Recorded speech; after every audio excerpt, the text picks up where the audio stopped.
What's up, guys? This is Coach Josh here in the super bright sun right now. Holy cow. Today we're going to be doing some back handsprings. Okay, so for the back handsprings, a huge thing you want to remember is the commitment factor again. Just like the aerial video and all the other videos I'll make, I'll always say that commitment is such a huge thing in tumbling. You have to commit so much to be able to do any of these moves. You have to be 100% ready to do it. You have to know that you can do it. You just gotta commit. So anyway, back handspring. A lot of you already have it, and so I'll have a way to clean it and a way for those of you who don't know how to throw it. So in a back handspring, I always think like pencil or a marker. You want to be as straight as this marker is. Okay. So let me set this up. You want to be here for a back handspring. Okay. A lot of you are here in your flip, and it'll end up looking super silly. You'll look like a frog tumbling. Okay, so you want to be a stick. Think stick, right? Feet together, knees together. I don't have really wide legs, so I got a little gap, but legs together, arms together. Okay, and the biggest part of this is that sit and that throw into the flip. Okay, when you sit, you don't necessarily want to sit all the way your butt like onto the floor. You just want a little sit where your legs are at 90 degrees, okay? So the sit will look like this. You'll be here, you'll sit, boom, right there. That's perfect right there, that's enough. Boom, you can throw it, right? You don't gotta like drop it down low, no way. So after the after the sit, the hardest part is that jump, okay? You have to explode, you have to arch your back and throw your arms over your head, okay? You want to be looking for the ground. When you see the ground, you can put your hands on the ground. And you don't want to like throw it and not put your hands anywhere until you see the ground.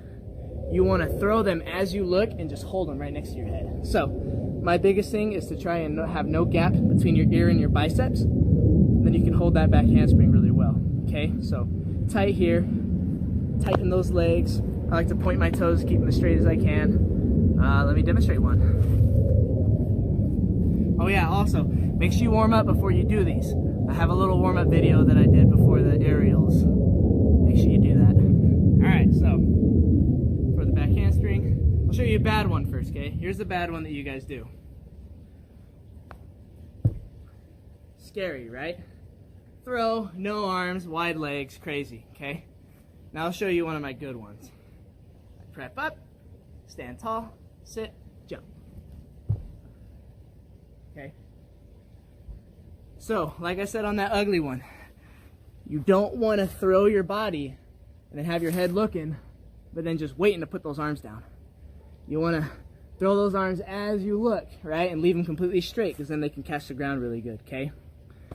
And keep your eyes open when you tumble, very much so. Every time you flip, you should just see the ground, okay? So if you did 2 back handsprings in a row, you would only see the ground every single time. That's it. So your eyes would just go whoosh, boom to the ground, whoosh, boom to the ground. Okay, and I'll show you what that looks like. 2 in a row.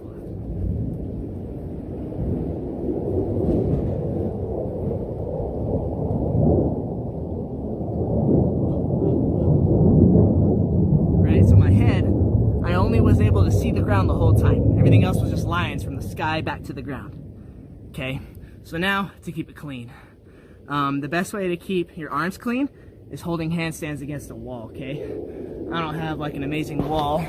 I'll be fast. So I found a wall, right? It's just under my garage. Okay, when you want to hold a really good handstand, you want to have a really good form. So I kick into it, okay? Oh. Okay, you want to point your toes, have these hands square.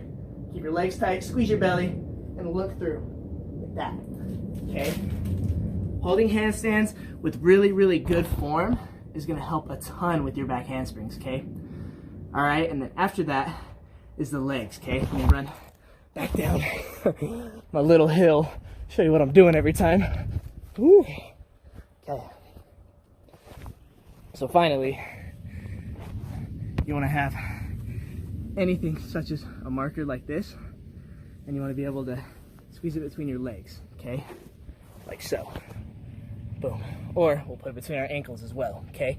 Putting them in both these spots is really helpful. If you can hold on to it for the whole flip, your form is really, really good. So, and make sure you take videos of yourself. When you take videos of yourself tumbling, you get to see a lot of the problem and you can fix it really easily. So, I'll start with my my knees first, okay? And then we'll go down